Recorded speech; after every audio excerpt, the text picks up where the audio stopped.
இதுல எது வேணும்னாலும் ஜீ5 ஆப்ல இருக்கு. ஆப்பை டவுன்லோட் பண்ணுங்க, இலவசமா பாருங்க, எப்ப வேணாலும் எங்க வேணாலும். இப்ப எதுவுமே பண்ண முடியாது. அந்த பாடி சிமோனிக்காவது தான். புரிஞ்சுதா?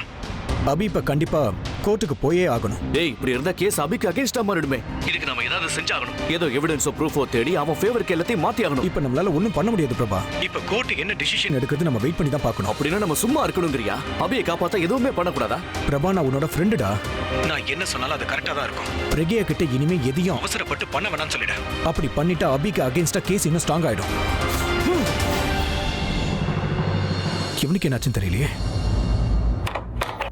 என்னால முடியல. லாயரால எதுவும் பண்ண முடியாதுங்கிறாரு, இங்க இவனாலே முடியாதுங்கிறான். இனிமே இங்க பாருங்க, நான் சொல்றத கேளுங்க. எதுக்காக இப்படி டென்ஷன் ஆகுறீங்க? அக்கா தான் நம்ம கிட்ட சொன்னாங்கல்ல, நம்ம தைரியத்தை இழக்க கூடாது. நம்ம நிதானமா இதுக்கு சொல்யூஷனை கண்டுபிடிக்கணும்.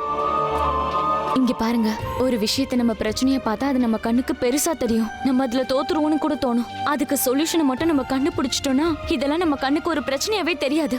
இதுல நம்ம கடவுளை முழுசா நம்பினவங்க. கண்டிப்பா அவர் எல்லாத்தையும் சரி பண்ணுவாரு. நம்பிக்கை வைங்க.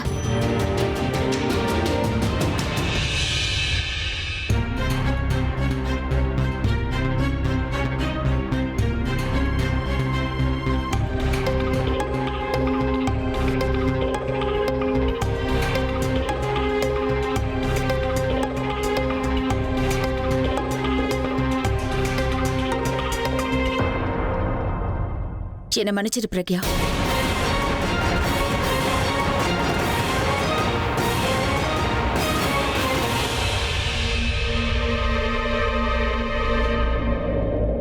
I'm sorry.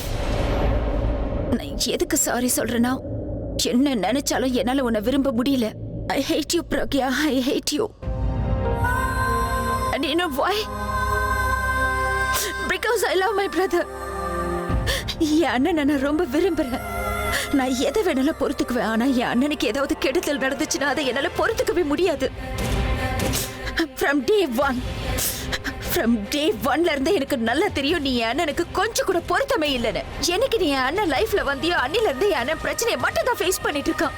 அவன் லைஃப்ல நிம்மதியே இல்ல, அவனுக்கு சந்தோஷமே கிடையாது. பிரச்சனைகளை மட்டும் தான் அவன் ஃபேஸ் பண்ணிட்டு இருக்கான் பிரக்யா. ப்ராப்ளம்ஸ் மட்டும் தான். ஒன்னாலதான் அவன் எப்பவுமே ஏடகுடமா மாட்டிக்கிறான். அப்புறம் அந்த துஷ்யந்த், அவன் உன்னோட எதிரி பிரக்யா, என் அண்ணனோட எதிரி இல்ல. ஆனா உன்னை காப்பாத்த போய் என் அண்ணன் அந்த துஷ்யந்தை கொன்னுட்டான். அவனோட சாவுக்கு பழி தீர்த்துக்கிறதுக்காகத்தான் அந்த சிமோனிகா அண்ணனை கொல்ல வந்திருக்கான். சிமோனிகா அண்ணனை கொல்ல வந்தா. ஆனா உனக்கு அது மட்டும் போதாதுன்னு நினைச்ச பிரக்யா, அந்த சிமோனிகாவையே இந்த வீட்டுக்கு அண்ணனோட செக்ரட்டரியா கூட்டிட்டு வந்த. உன்னோட தப்பால இன்னைக்கு என் அண்ணன் ஜெயில இருக்கான் பிரக்யா. இது எல்லாத்துக்கும் நீதான காரணம்.